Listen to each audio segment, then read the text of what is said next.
Donc on ne s'est pas vu depuis un petit moment, j'espère que le confinement n'est pas trop dur pour vous. En attendant de nous retrouver sur les parcours, je vous propose une série de vidéos, et à commencer par le putting pour celle-ci. Donc il faut vous organiser pour avoir un petit tapis comme ceci en intérieur.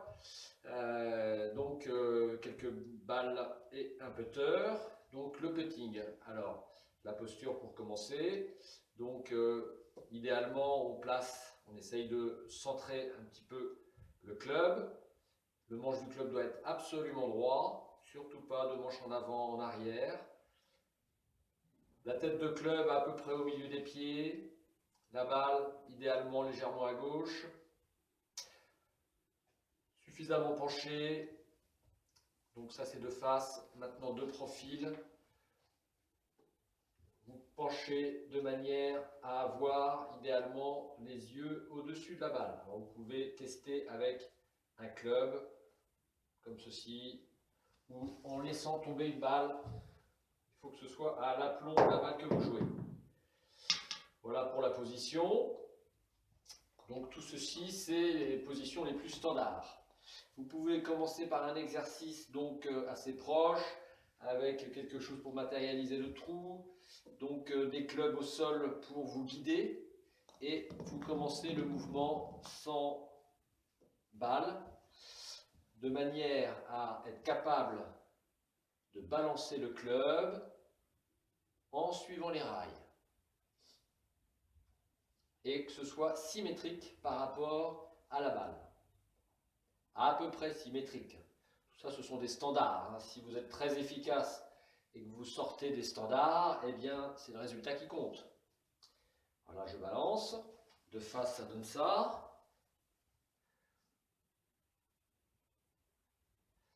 Un autre repère, c'est le manche du putter dans l'alignement des avant-bras. Comme ceci. Donc, nous tenons le club dans la longueur de la main. Même chose. Et ensuite, on a les coudes plus ou moins dégagés du corps, près du corps, et les coudes, en fonction de la posture, plus ou moins pliés ou droits.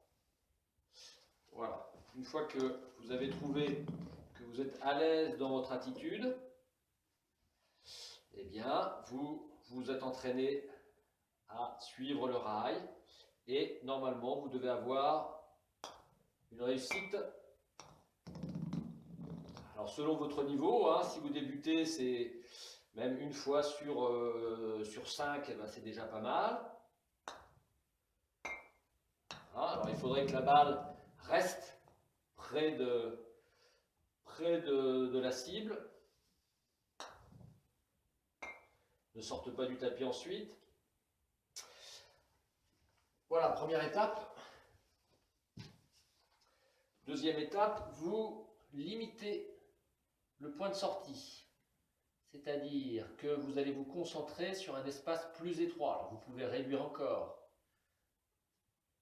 Donc vous mettez des balles qui vont réduire l'espace entre les deux rails. Vous remettez une balle et vous vous concentrez de manière à bien passer entre les deux balles.